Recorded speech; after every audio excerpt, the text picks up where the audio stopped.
my brother Ant. Let's go.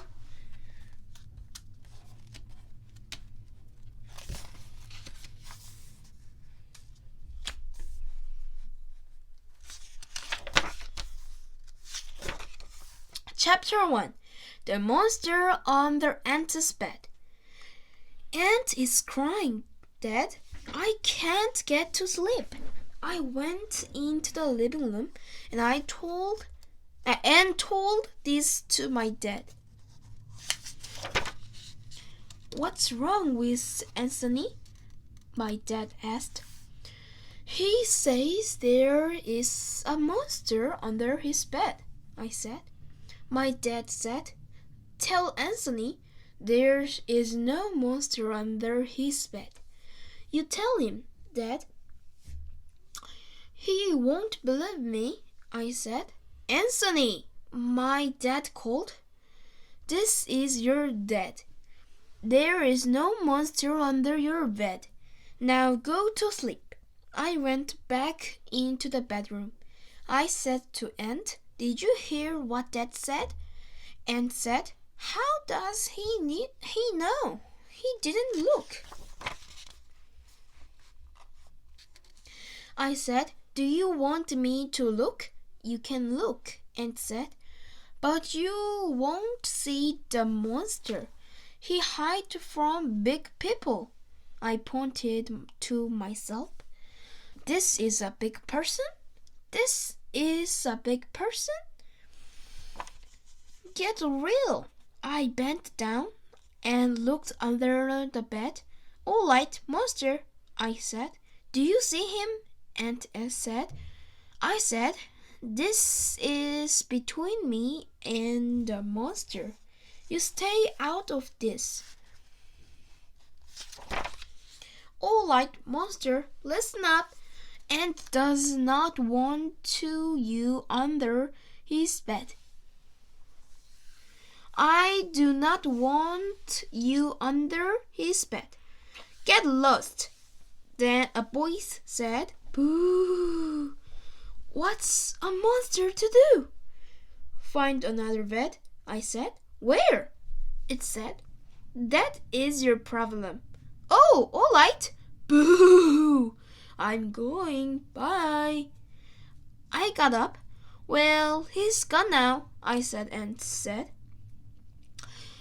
Was that really the monster?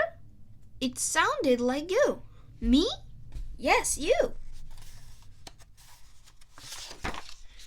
Well, what does it matter?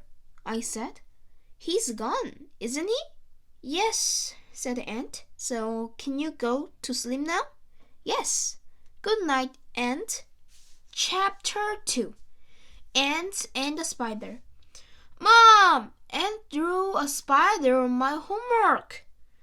Ant came into the kitchen. I did not, he said. He did too.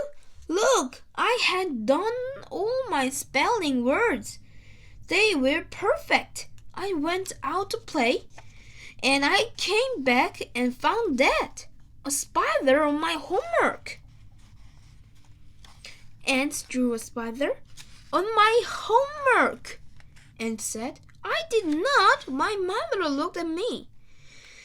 And she looked at the ant. She said, Anthony, tell the truth. Did you draw a spider on your brother's homework? Ant said, No, I did not.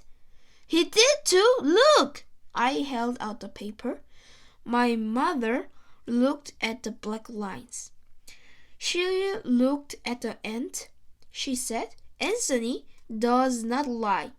If he say he did not draw a spider on your homework, then he did not draw a spider on your homework. I stomped out of the room. Ant came too. I said, I'm not talking to you. You drew that spider, and you know it. I did not. Liar! No, give me the paper. And I will show you. Ant took my homework paper. He turned it around. He said, "See? It is a dog. You were looking at it upside down. It is not spider. It is a dog lying on his back." "What? A dog on his back? Here are his 4 legs. A spider has more legs than that. Here is his tails. A spider has no tail. So I did not draw a spider on your homework." I looked at the paper. I got led to yell, "Mom, Ant drew an upside-down dog on my homework." Ant stopped me. He said, "You should have known it was not a spider."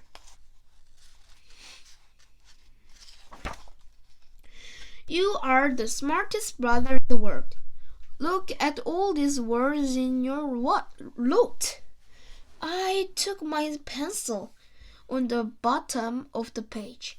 I wrote a note to my teacher. The words are by me.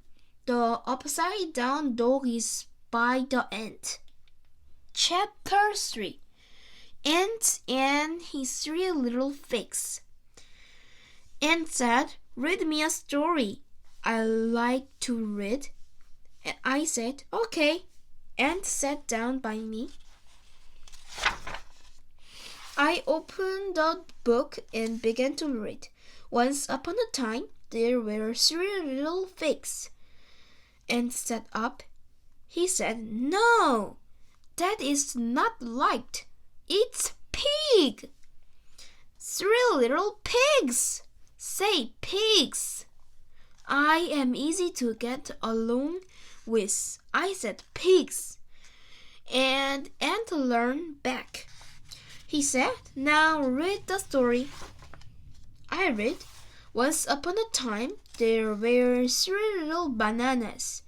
And said, "No, don't do that. Read the story right. It's pigs. Look at the picture. There's a pig. There's a pig. There's a pig. 3 pigs." "Oh, all right, pigs." "Once upon a time, there were 3 little pigs." Ant said quickly.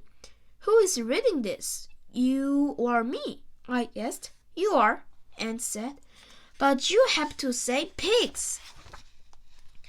And you have to let me lead.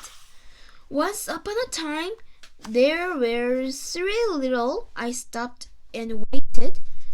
The ant waited too. Finally, he said, "This is your last chance. If you don't say pigs, I'm leaving." I said, "Oh, all right." Once upon a time, there were 3 little pigs. Ant got down from the chair. I said, "Where are you going, Ant?" I read it liked. I said pigs. Ant said, "I'm going outside." "Why, Ant?"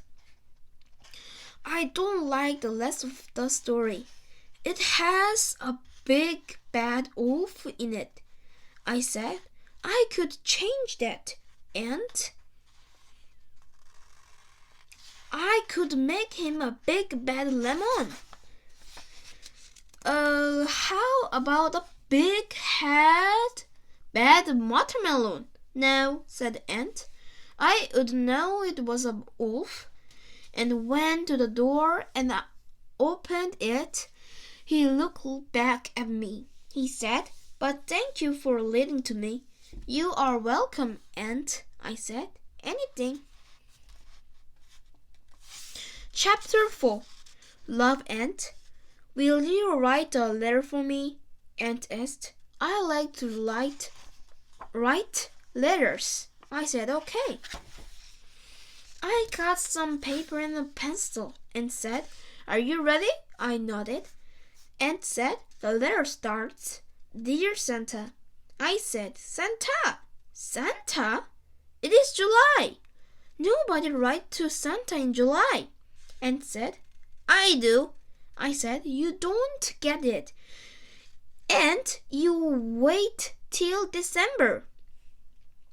Then you write to Santa. You say, give me this. You say, give me that. If you write in July, he won't remember. Just write the word. And said, all right. I said, dear Santa, I wrote that. Thank you for last Christmas. I still like my present. I wrote that. Is that it? And? I asked. Except for the end. How do you want to end it? I said, and said, the usual way, love's end, good ending. I said, thank you, said the ant. Thank you for the watching. Bye bye.